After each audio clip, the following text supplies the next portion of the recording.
Hello, thì nè, đã lâu một toa cái em mà này nè, xích cú bao luôn. Cho nó bông mà ngã rồi, cho nó đi được. Xích cú bao ra lấy đi, về su để chuyện gì đấy. Ồ, đã mua cái thuật để chia sẻ đi vậy nó.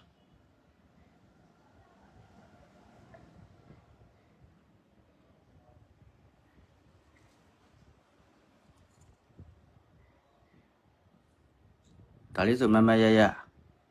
Suy chết ta ngã rồi, tới ngã rồi cho về trong chắc sang ngã đi ngoài ta. Đã lấy đi, bỏ ra đấy. Đã lấy rồi nó sẽ tông đây nào ngoài ta. Ủa đúng rồi, hàng bà gai gà thì lo chi ya bùa mà lười u vậy.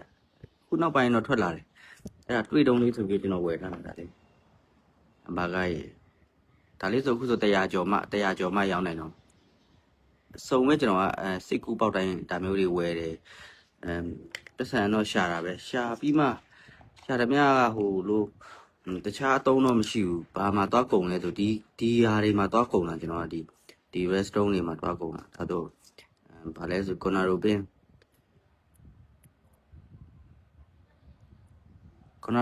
တပွင့်ရဲ့အလားတော့လာတယ်ဗျအတန်ရရင်ပေါ့လေမြထက်ကျွန်တော်တို့တီးတဲ့ကိုလံဘီယာမြထက်ကိုတို့1500လောက်ရှာကွန်နာရိုပင်းဒါတော့အရင်ပေါ့အရင်အများကြီးပဲဒီလိုတွေလေကျွန်တော်ရဲ့အကျင့်ဟိုးရခင်ခဲ့ရင်ကျွန်တော်လုပ်တဲ့အလုပ်ပေါ့ကျွန်တော်ဝါနာပါရတွေလုပ်တာဒါတွေအဓိကပေါ့ဒါမို့ပတ်စံတော့ရှာရတယ်ပတ်စံရှာတဲ့ပတ်စံတွေကတခုခုကိုဖတ်တင်လားဆိုမတင်ဘူးဒီဟာတွေပဲကျွန်တော်ရောက်လုံတာအများကြီးကျွန်တော်လေတော်တော်စုံတယ်ဥမာ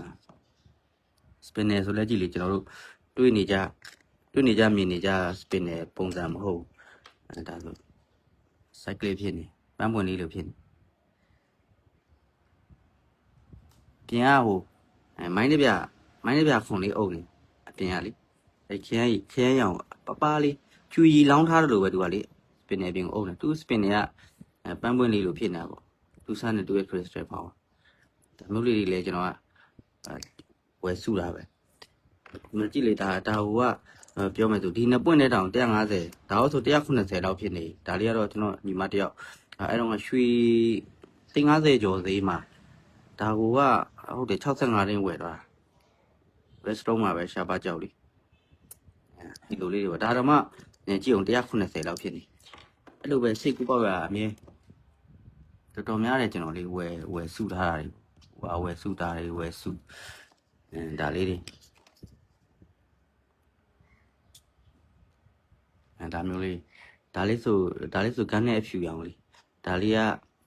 ဘာလေးလဲဆိုဖန်နဂိုက်လေးဒါရူတိုင်းကျွန်တော်ပြောနေတဲ့ရူတိုင်းပေါ့ကျွန်တော်ပြောနေတဲ့ရူတိုင်းကလည်းဒီလိုအဆိုင်ခဲနဲ့ဒါကြောက်ထဲမှာလဲဟိုဗဟန်းလိုမျိုးလေရူဘီမှာလဲပါတတ်တယ်ဗဟန်းလိုမျိုးတော်တော်အနောက်ရှက်ပေးတာတင်းမဲလို့ခေါ်တော့ကျွန်တော်ရက်ခေါ်ဒါလေးဆိုစင်ဟာလိုက်လဲစိုးပါဦးလေးစင်ပဲပေါ့စီးတော့မကြည့်ဘူးဒါဆိုရင်ရှိလိုက်လူလေးတွေဝယ်စုတာကျွန်တော်စိတ်ကူပေါက်ရလေးတွေပေါ့အများကြီးဘာတွေမှမသိကျွန်တော်ဝယ်စုတာဒါလေးဆိုလဲနီလာထရာဗစ်ကြီးဒါလေးကတန့်ရှင်းရေးလုပ်ရမှာဗျတန့်ရှင်းရေးဆိုတာဒီအဝါဆွဲနေတဲ့ကြီးတွေပေါ့လေအဲ့ဒီကြီးတွေချွတ်နိုင်ရင်တော့ဒါလေးကပို့ပြီးတော့ဒီအပြာလက်လေးတွေဖြူလက်လေးပေါ်လာမှာပို့ပြီးနီလာပါဒါလေးနီလာကနေမှစက်ကြာဖြစ်နေဒါလေးလည်းဝယ်စုတာပဲအဲ့တော့အဲ့ quality လေးနဲ့ကောင်းလို့တင်ထားတာအများကြီးရခဲ့တာဟိုတုန်းကကျွန်တော်တွင်းလိုက်ကိုရှိတာ hibonite ပေါ့ဒါသူ crystal found လေးနေရှားပြန်သူမကုတ်မှာကအဲ့လိုစုံလင်းထွက်တယ်တို့တီးတဲ့ဗဒမားနီလာတွေလောက်ပဲမဟုတ်အင်မတန်စိတ်ဝင်စားစရာကောင်းတဲ့ကြောက်တွေပေါ့ရှားပါကြောက်ပြန်လာတယ်အများကြီးထွက်တယ်အဲ့ဒါလေးတွေကလည်းစူတောင်းတင်းစီးတင်တာပဲဟိုဈေးကွက်အနေနဲ့ကတော့ဟိုလူနည်းစုပေါ့တိုင်းဝိုင်းကလူနည်းစုတိုင်းဝိုင်းဆိုတော့ဒါဟိုဝါရနာတူရာစိတ်ကူးတူရာလေးတွေအယောင်းဝယ်ဖြစ်ကြတာပဲဒီကတော့ဒါလေးဆိုဟိုဂျီမီဂျေဘိုက်ဆိုလဲ restaurant ပဲဗျဂျီမီဂျေဘိုက်လဲ restaurant အဲ့လိုပဲကျွန်တော်က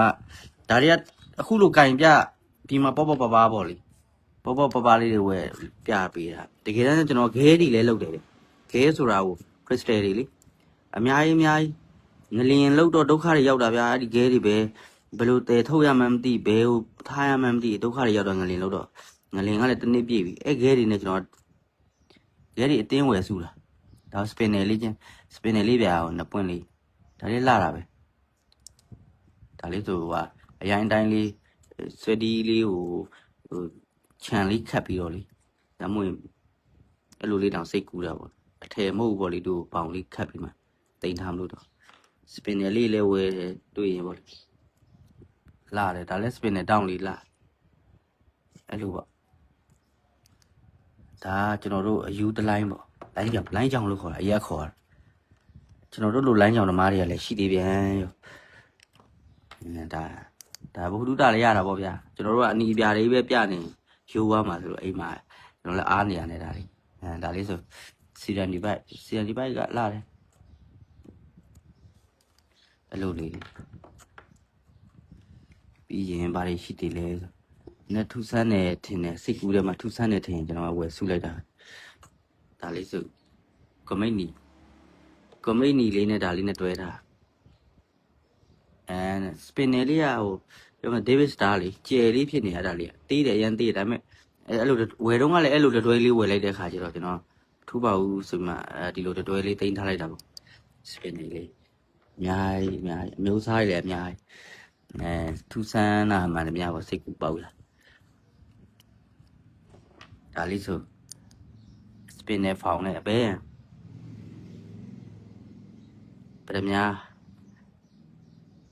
ပဒမြာလို့ပြောရင်ပဒမြာပုံဆောင်စနစ်ကဘယ်လိုဖြစ်တယ်ဟိုလိုဖြစ်တယ်ပေါ့ဒါပေမဲ့ခါကြရင်လေ data ပေါ့ထွက်ရှိရ data လိုက်ပုံစံနေကွဲနေတာကြီးလည်းရှိပြန်လို့ဒါဆိုလေ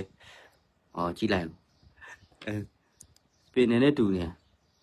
နော်စပင်နယ်တောင်းစားနဲ့တူရင်တော့ဒါစပင်နယ်မဟုတ်ဘူးဗျာဒါလေဒါအမာမျိုးပေါ့ပဒမြာမျိုးအနီမျိုး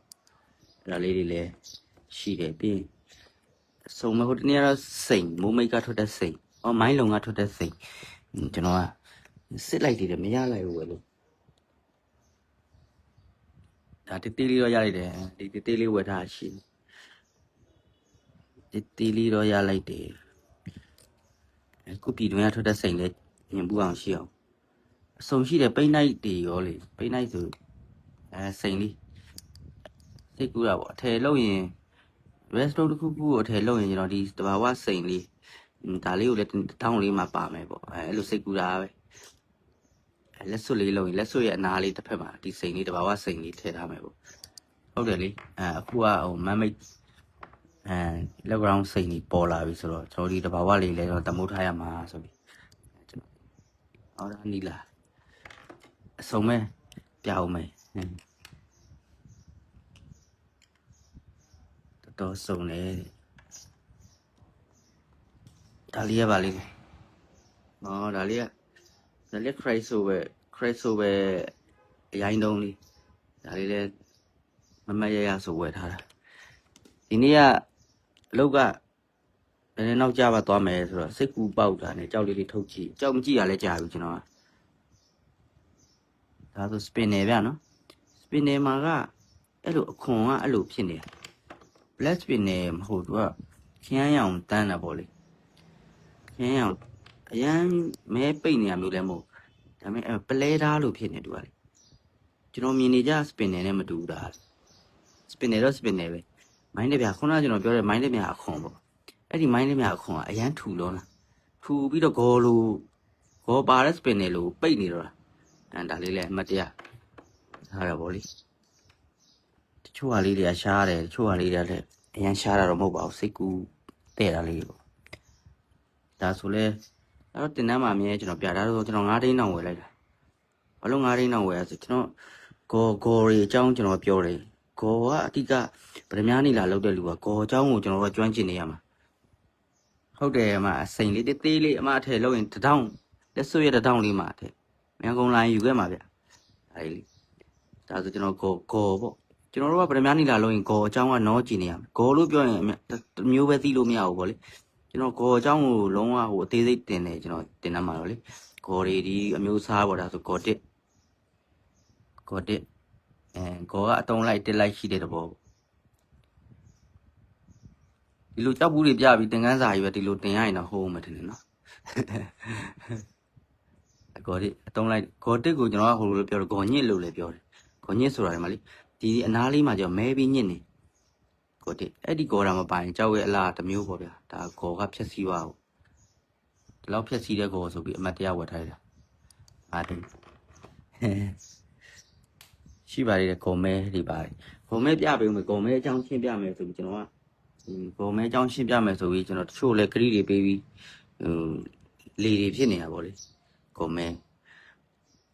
ဟွာရဲ့နီလာရဲ့အဓိကရန်သူကဂေါ်မဲဗျဒီကြောက်လေးဆိုပြောမယ်ဆိုကြောက်ကဖန်သားမန်တာဖန်သားပေါ့ဖန်သားကြည်နေရပဲဒီမှာကြောက်ရည်လဲကောင်းတယ်ဒီမှာအစီပြစ်ပါတယ်အစီပြစ်ဆိုတာဒီနှခမ်းလေးကဖွေးဖွေးတန်းလေးကိုပြောတာအစီပြစ်ကသူကကွဲအနာမဟုတ်ဒါပေမဲ့အဲ့ဒီဘဘယ်လေးတွေအရန်တိတ်တဲစားများပြီးအတန်းလိုက်ကြီးဖြစ်ပေါ့လေအတန်းလိုက်ကိုဖြစ်နေတာအဲ့ဒါကိုအစီပြစ်လို့ကျွန်တော်တို့ခေါ်ပါပေါ့လေအစီပြစ်ကြောက်ကလာတယ်ဒီဂေါ်လဲဂေါ်မဲလဲမပါဘူးအစီပြစ်လည်းမပါဘူးဆိုဒီကြောက်ကဘယ်လိုဖြစ်200 300ရဒီတိုင်းတာပလာရိုက်လိုက်ရုံပဲလေကြောက်ရည်ကကောင်းနေပြီလား200 300လောက်တန်တဲ့နီလာတစ်ပွင့်ကိုအခုလိုဟိုဆုပ်ပြက်လေးဖြစ်သွားတာမဲတူတူလေးဖြစ်သွားရတဲ့အကြောင်းကြီးကကော်မဲဒါမှမဟုတ်ကျွန်တော်အမြဲပြောတယ်နီလာရဲ့ရန်သူကကော်မဲလို့ဒါကတော့ကြောက်ဝယ်ရလည်းမဟုတ်ကြောက်ရောင်းတယ်လည်းမဟုတ်တော်ကီပွားတဲ့လိုက်ပါကော်မဲပေါ့ကော်မဲကဟုတ်တယ်နီလာဟိုမဲသွားစေတယ်တော်ဆိုးဆိုးဝါးဖြစ်သွားတယ်ဒါဆိုကျွန်တော်ပြောရည်ပဲ200 300လောက်တန်မဲ့နီလာကကော်မဲလေးတစ်ချက်ဝင်လာနဲ့5သိန်း6သိန်းတန်ဖြစ်သွားရောโอเคကော်မဲတော့တော်တော်ဆိုးတယ်ရာပိုင်းကားတွေတောင်မှပြီးတော့ကော်မဲလေးကျွန်တော်မြင်တာအောင်ပြပေးဦးဒီမှာဗျဂေါ်မဲရဲ့လက္ခဏာဂေါ်မဲတော့ပြောကြဂေါ်မဲရဲ့လက္ခဏာဘယ်လိုရှိလဲဆိုဂေါ်မဲရဲ့လက္ခဏာအခုပုံစံလေးမြင်ရတယ်ဂေါ်ဆိုတာလေးလည်းမြင်ရတဲ့အပေါ်မှာဝေးလက်မြင်ရအဲ့ဒီရဲ့ဂေါ်ဆိုတာဂေါ်အောက်မှာကြားနေတဲ့အကြောင်းလဲရွှေရောင်လိုလေးမြင်ရမယ်ဗျကြားလေးမြင်ကြားနေတဲ့အပိုင်းအဲ့ဒါဂေါ်မဲရဲ့လက္ခဏာဒီမှာဂေါ်မဲတချို့ဂေါ်ဖြူကြတော့အဲ့လိုအရောင်ကအဲ့အခုလိုရွှေရောင်ဖြစ်မြင်ရမှာမဟုတ်ကြီးနီရောင်လိုရွှေရောင်ဖြစ်မြင်ရမှာမဟုတ်အောက်ကဇင်းကလေဂေါ်ဖြူကြတော့အဖြူရောင်ဇင်းပေါ့လေဒါပေမဲ့ဂေါ်မဲရဲ့လက္ခဏာအဲ့ဒါဒီဇင်းလေးမြင်လိုက်တာနဲ့ကျွန်တော်တို့ကဇင်းမှာရွှေရောင်လိုအဲ့လိုကြီးနီရောင်လိုပါနေတယ်ဆိုရင်ဒါကဂေါ်မဲပဲလေအဲ့ဒီဂေါ်မဲပေါ့ဒီပါတဲ့ဂေါ်မဲကြောင့်ပဲအခုမြင်ရတဲ့ဂေါ်မဲကြောင့်ပဲဒီရဲ့နီလာဈေးပေါ်9သိန်း6သိန်းတန်ဖြစ်သွားရတာအကြောင်းရင်းတကယ်တော့ဒါဂေါ်မဲတာမှာပါခဲ့ရင်ဒေါ်လာမှာကြောက်ပါလိဂေါ်မဲအကြောင်းလေးပြောကြုံလို့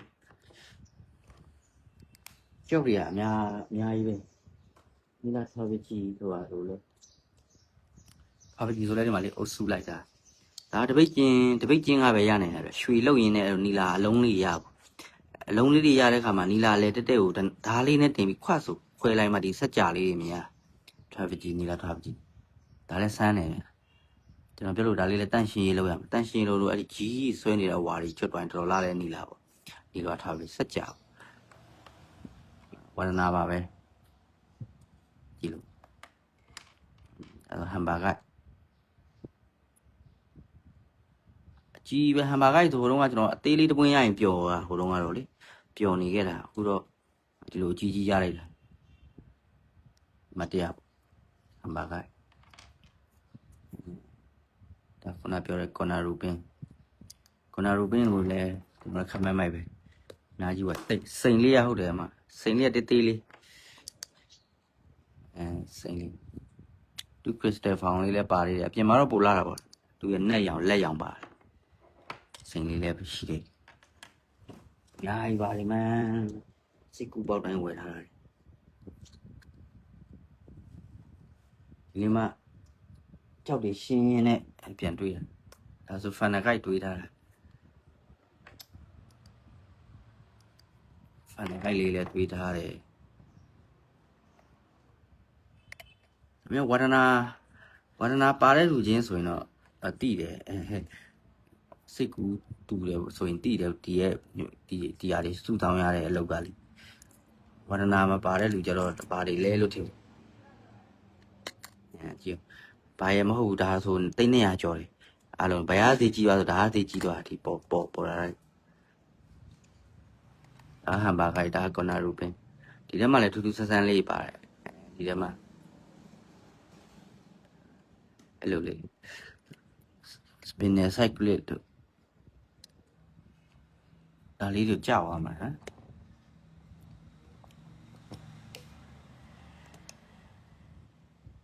ညာအစုံမဲ့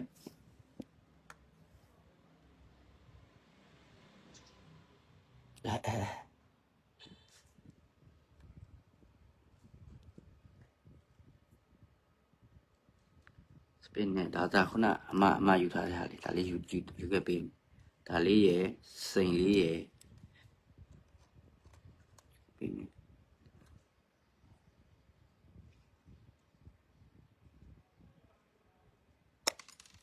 ဒါလေးဆိုစပင်းနဲ့ဖြစ်နေတဲ့ cycle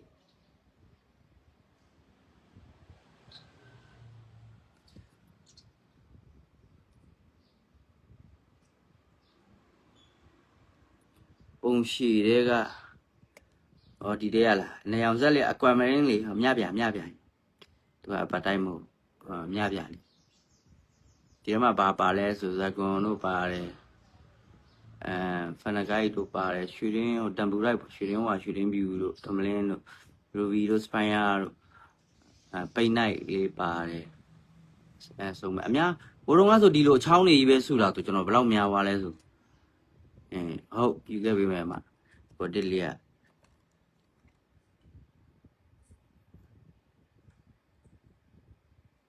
3ရောင်ဇက်လို့ဖြစ်နေပါတော့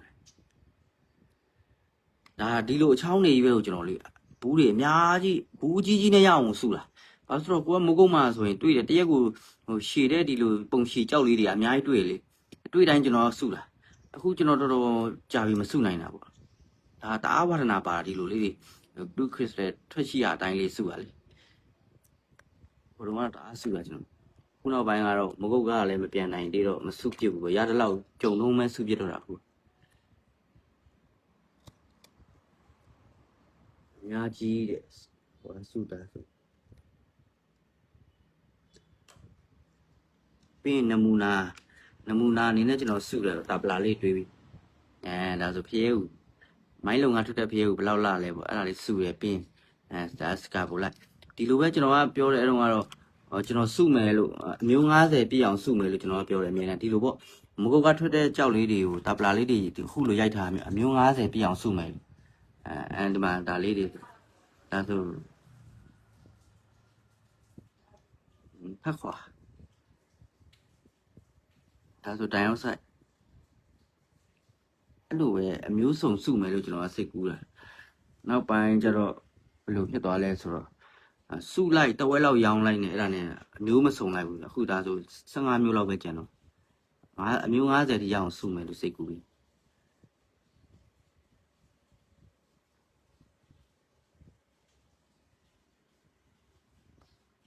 အဲ့လိုတွေးပြီးသားလေးလည်းစုမယ်ပြီးဒီလိုရှားပါကြောင်မျက်နှာလေးလည်းစုမယ်တိုင်းတို့ဖနကိုက်တို့စင်ဟာလိုက်ရှီလိုက်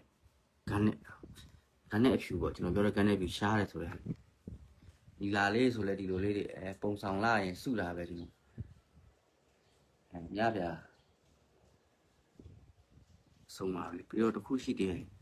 ပိတ်နိုင်ဒီပိတ်နိုင်ဆိုတကလက်လုံးကကျန် quality ပေါ့ပိတ်နိုင်ကရှားလားဆိုရှားတော့မရှားဘူးပါရှားတာလဲဆိုအရင်လာတဲ့ quality ရှားတာဟိုမှာကျန် quality ရှားတာပေါ့ပိတ်နိုင်ဆိုဒါဆိုကျွန်တော်95သိန်းနဲ့ရောင်းထားတာဘယ်တော့ကလဲ2025အစဒီမှာလေ2025အစမှာ95သိန်းနဲ့ရောင်းတော့ဆရာမကကျွန်တော်ကလည်းဝယ်ထား120နဲ့မျိုးဝယ်တာကျွန်တော်များကြီးကိုနန်းဝယ်တာ120နဲ့မျိုးဝယ်ပြီးမှ95သိန်းနဲ့သူ့ကိုပိတ်လိုက်ဒီခွဲရောင်းပေးလိုက်တာဗျရောင်းပေးလိုက်တော့သူကပတ်စံ350လွဲပေးပြီးတော့ပျောက်သွားတာဗျအခုဒီလူလည်းမတွေ့ရတော့အကြောင်းလည်းမကြတော့ကျွန်တော်ပြောလဲပြန်မပြောဘူးသူပတ်စံတော့ဒါပေမဲ့လူကမတွေ့တော့တာငလင်နဲ့ပါသွားသလားဒါမှမဟုတ်တစ်ခုကြောင့်မြန်ဆုံးပါသွားသလားလို့တော့ထင်ရတယ်ကြောက်လို့တော့ကျွန်တော်တင်ထားတယ်ကြိုက်လုံးလို့ပေါ့လေဒီမှာပိတ်နိုင်မှာquality ပိတ်နိုင်ဒီလိုမျိုးဒီလားလေဒါဆိုကျွန်တော်ကစဉ်းစားတာပေါ့တက်ကလက်တင်အောင်တွေးမယ်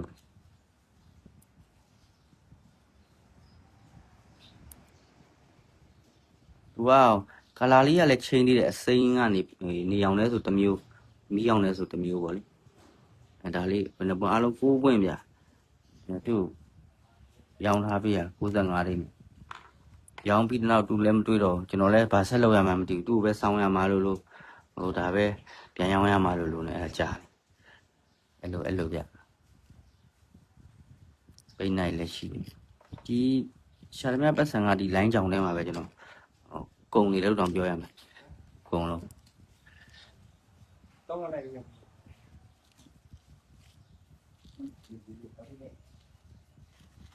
ကြောက်တယ်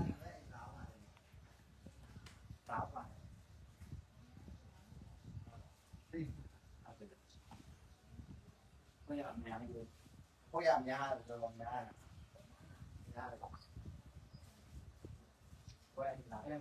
မိတ်လီနဲ့ David Star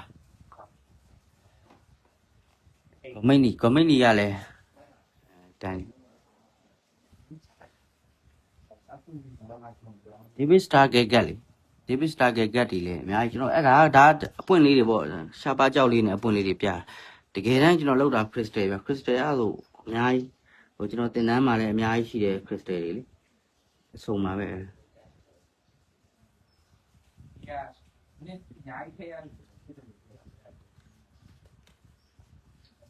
ကျွန်တော်စုတဲ့တဲမှာဒါလည်းပါတယ်ဒါတိုင်အောက်ဆိုင်ကအဲ့ဆို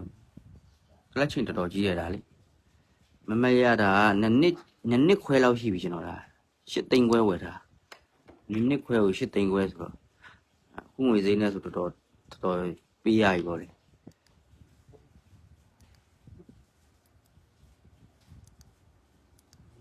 ဒီလိုပေါ့မဟုတ်ကထွက်တယ်များကြောက်တယ်ကျွန်တော်အများကြီးစုမယ်လို့စိတ်ကူးရင်းနေပဲထားမမြောက်အခု15မျိုးလောက်ရှိပါတယ်ဒါဆို first ပါလေ first ပါ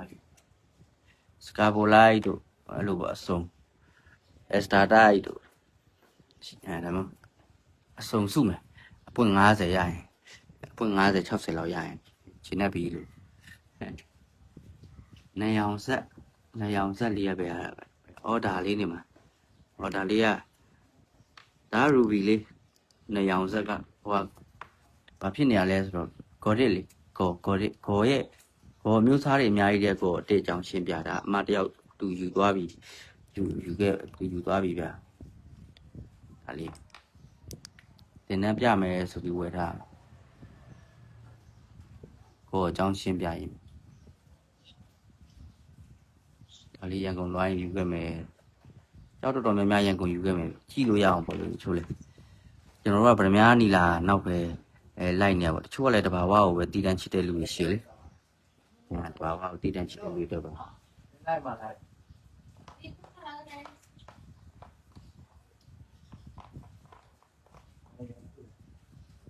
ကျူးတင်ပါတယ်အားလုံးပဲညနေဒီနေ့ကညနေခင်းဟိုကျွန်တော်ကြောက်ဝယ်တဲ့လိုက်လေးမရှိဘူးဗျအဝယ်လိုက်လေးမရှိဘူးကျွန်တော်ညလိုက်ပေါ့တလမှာ2ရက်ကိုပုံမှန်လွှင့်နေတလမှာ2ရက်ပဲပုံမှန်လွှင့်နေအယောင်းလိုက်လေးရှိပါတယ်အယောင်းလိုက်လေးမှာစုံတွေ့ကြမယ်ဗျကျွန်တော်ကအဲ့ကြောက်လေးတွေတခြားစနေကြရှင်းပြမယ်ကြောက်လေးလည်းရှင်းပြရင်းနဲ့ရောင်းမယ်ပေါ့ဗျအဓိကတော့ကျွန်တော်ကကြောက်ရောင်းတိုင်းရှင်းပြရတယ်ပေါ့လေရှင်းပြရင်ရောင်းတာတစ်ချက်ခုတ်နှစ်ချက်ပြတ်ပေါ့ဗျကြောက်လေးလည်းရောင်းရကြောက်ချောင်းလေးလည်းပြောရဖို့ကျွန်တော်တင်လဲဆိုတွေးကြပါမယ်ကျွန်တော်ကြောက်ဝယ်ထားတာအများကြီးကိုရှိပါတယ်နေအဲ့ဒါစရင်ထိုင်လုံးနေပန်းရောင်စကာပိုလိုက်ရင်လေစကာပိုလိုက်ဆိုမျောနီသူ့မှာတော့ဟိုခိုးကဖြစ်တဲ့ဟိုလုံးကြောတွေးရင်တော့မျောနီ one line ပေါ့လေဒါမဲ့ဒါကျတော့မျောနီမဟုတ်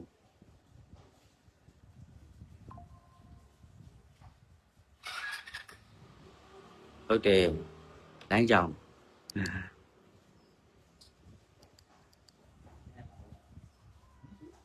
စကာပိုလိုက်အဲ့လိုလေးစုမယ်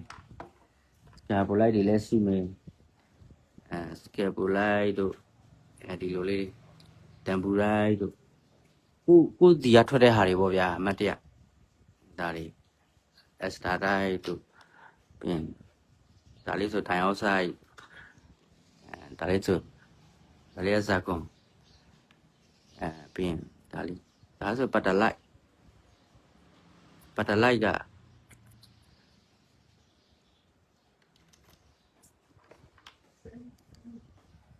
မရကြာပြီးဒီဘာတလိုက်ကတွေးထားလေဘာတလိုက်ကရှင်းပြောရရင်သူ့ရဲ့အလားပါအောင်တိတ်မပေးဘူးပြသူကလေမတရားလောက်ပါနော်ဖုန်းမှာရှိတယ်ဆိုတာလောက်ဘုံကဘာတလိုက်ကရန်ပေါ်ခဲ့ကျွန်တော်ဒီမှာမတရားလေဘာတလိုက်ပေါ့အဓိကတော့ဟိုလီတီယမ်လေလီတီယမ်တက်ဆင်ထုတ်တဲ့ကုန်ချမ်းအခုအရင်ခစ်စားတယ်လေလီတီယမ်တက်ဟိုပထရီလေဒါတထုဒီကနေလီတီယမ်တက်ဆင်ထုတ်လို့ရတယ်ဒီကပေါ့ကျွန်တော်စီမှာနိုင်ငံမှာအများကြီးထွက်တယ်ဒီဘတ်တလိုက်တွေကလေတူတူပြောပြထားအများကြီးထွက်တယ်နောက်တစ်ချိန်ကျရင်သူဒါတွေတူးပြီးမှနော်ဒီခေတ်ရောက်လာမှာလေဘာတလိုက်ပါ PD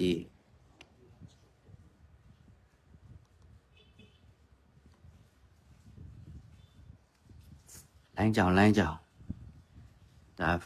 ဒါဆို festival ချွေကြောက်ဒီလိုလောက်ပါတယ်ကျွန်တော်အဓိကကျွန်တော်ဝါဒနာဒါပါလောလောဆယ်တော့ကျွန်တော်ကြောက်အနီပြားတွေဝယ်တယ်ပြီးရင်ကျွန်တော်တင်တန်းဖွင့်ပါတယ်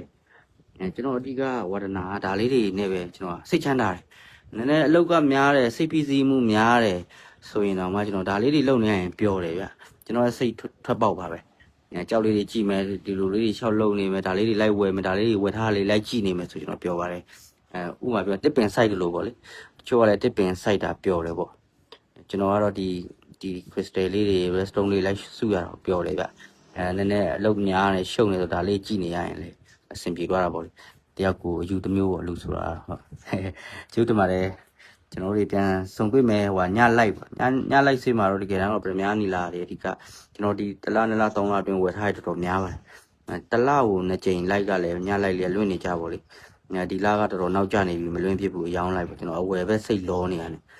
အချိန်လွင့်ပြီးတော့တခြားရှင်းပြပြီးရောက်မယ်ဗျညလိုက်လေးမှလည်းကျွန်တော်တို့တွေဝယ်ဒီမဝယ်ဒီအရေးမကြီးပါဘူးကျွန်တော်တို့တွေကဟိုတယောက်ကျွန်တော်လည်းရှင်းပြတာပေါ့လေဘူဒုဒအများကြီးရတယ်ပေါ့လေအဲ့တော့လာရောက်ပြီးတော့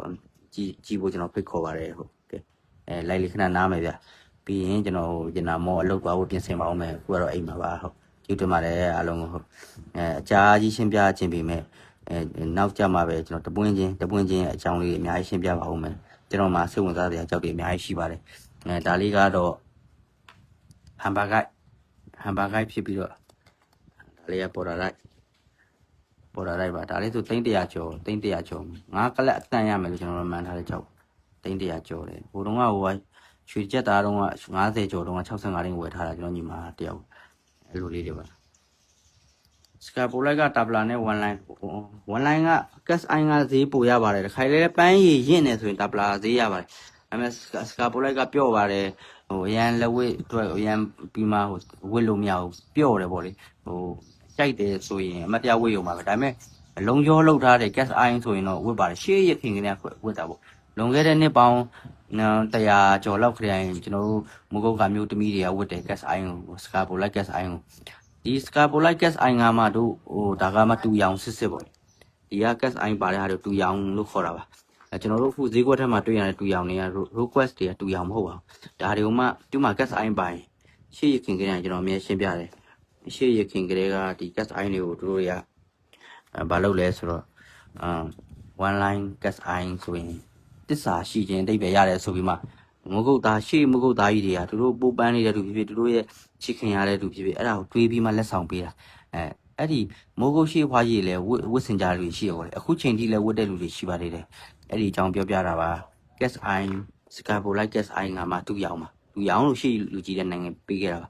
တကယ်တမ်းအခုဈေးကွက်မှာမြင်နေရတဲ့ request တွေကတူရောင်မဟုတ်ပါဘူးအဲဒီ request တွေကကျွန်တော်တို့စီရလဲအဲ့လို quality မျိုးမထွက်ပါဘူးတော်တော်ထွက်ပါတယ်လက်ဝဲလောက်လိုက်အောင်လုံးကျော်လောက်ရအောင်ဒီမလောက် quality ညံ့တယ်ပေါ့လေအဲ့ဒါလေးရှင်းပြချင်တာပါကဲကျေးဇူးတင်ပါတယ်အားလုံးပြန်လဲဆုံတွေ့ကြမယ်ဗျကျေးဇူးတင်ပါတယ်